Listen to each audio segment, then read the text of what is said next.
Baik, Assalamualaikum warahmatullahi wabarakatuh. Selamat pagi, siang, dan selamat sejahtera untuk kita semua.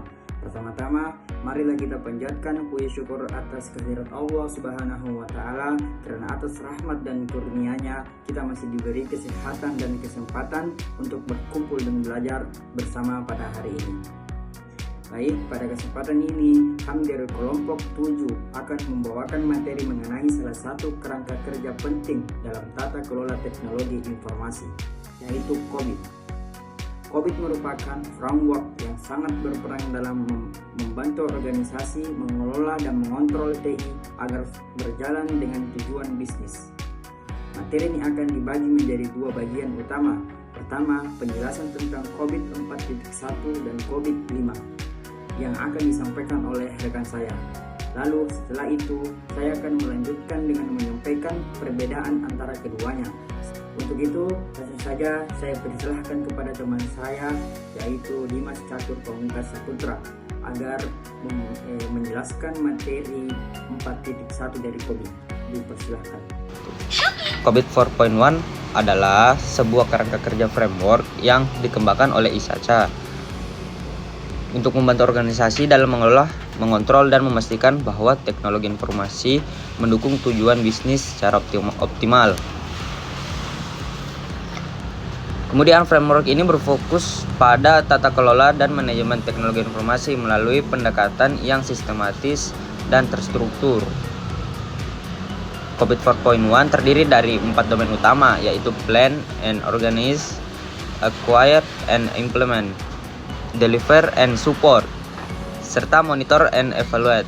Keempat domain ini mencakup total 34 proses teknologi informasi yang dirancang untuk memastikan bahwa teknologi informasi dikelola secara efisien, aman, dan dapat diandalkan. Dengan COBIT 4.1, organisasi dapat menyelaraskan strategi teknologi informasi dengan strategi bisnis, mengelola risiko yang berkaitan dengan teknologi informasi, serta meningkatkan efektivitas dan efisiensi operasional. COBIT 4.1 juga sangat berguna sebagai panduan dalam audit dan kontrol internal teknologi informasi, sehingga cocok diterapkan di berbagai jenis organisasi yang mengandalkan sistem informasi dalam kegiatan operasionalnya. Nah, itulah tadi penjelasan mengenai COBIT 4.1 yang dijelaskan oleh Putra. Baik, untuk penjelasan kedua yaitu COBIT 5 akan dijelaskan oleh Muhammad Aldi Fauzi. Dipersilahkan. Perkenalkan, nama saya Muhammad Ali Fauzi. Di sini saya akan menjelaskan apa itu COBIT 5.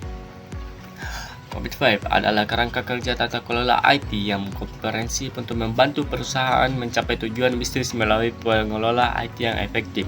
COBIT 5 dirancang untuk membantu organisasi dalam mengelola risiko dan meningkatkan efisien IT.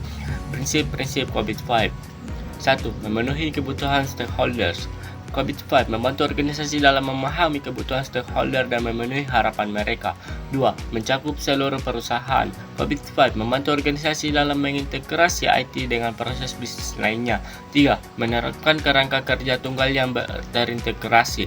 COBIT 5 membantu organisasi dalam menggunakan kerangka kerja tunggal yang terintegrasi untuk mengelola IT. 4. Memungkinkan pendekatan holistik.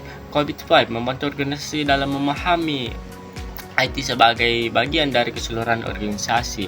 5. Memisahkan tata kelola dari manajemen. COBIT 5 membantu organisasi dalam memisahkan tata kelola dari manajemen IT. Enabler COBIT 5. COBIT 5 memiliki 7 enabler yang meliputi: 1. Proses. COBIT 5 membantu organisasi dalam mengidentifikasi dan mengelola proses IT yang efektif. 2. Struktur organisasi. COBIT 5 membantu organisasi dalam mengidentifikasi struktur organisasi yang efektif untuk mengelola IT. 3. Kultur. COBIT 5 membantu organisasi dalam membangun kultur yang mendukung pengelola IT yang efektif. 4. Etika dan perilaku. COBIT 5 membantu organisasi dalam membangun etika dan perilaku yang mendukung pengelola IT yang efektif.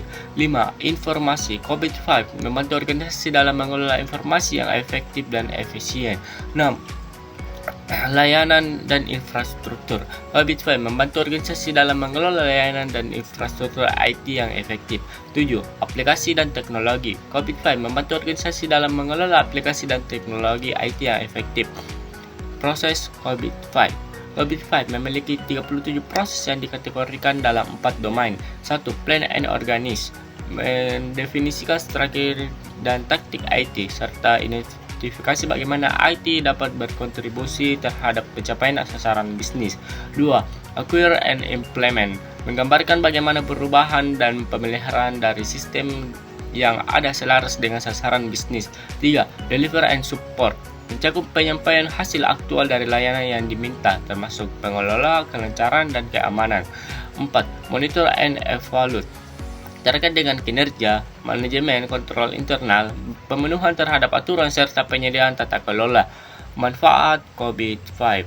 Dengan menggunakan COVID-5, organisasi dapat meningkatkan efisien dan efektivitas penggunaan IT, mengurangi risiko dan meningkatkan kepercayaan stakeholder, meningkatkan kualitas layanan IT, meningkatkan kepatuhan terhadap aturan dan regulasi. Penerapan COVID-5. COVID-5 dapat diterapkan dalam berbagai organisasi seperti organisasi pemerintah, organisasi swasta, organisasi non-profit. Dengan memahami COVID-5, organisasi dapat meningkatkan pengelola IT dan mencapai tujuan bisnis yang lebih efektif. Dari penjelasan tadi dapat disimpulkan bahwa COVID adalah sebuah kerangka kerja yang penting dalam tata kelola dan manajemen TI yang terus berkembang mengikuti kebutuhan zaman. COVID 4.1 sangat baik digunakan untuk fokus pada kontrol dan audit TI, sedangkan COVID 5 menawarkan pendekatan yang lebih luas dan strategis, menyatukan TI dan bisnis dalam satu kesatuan yang harmonis.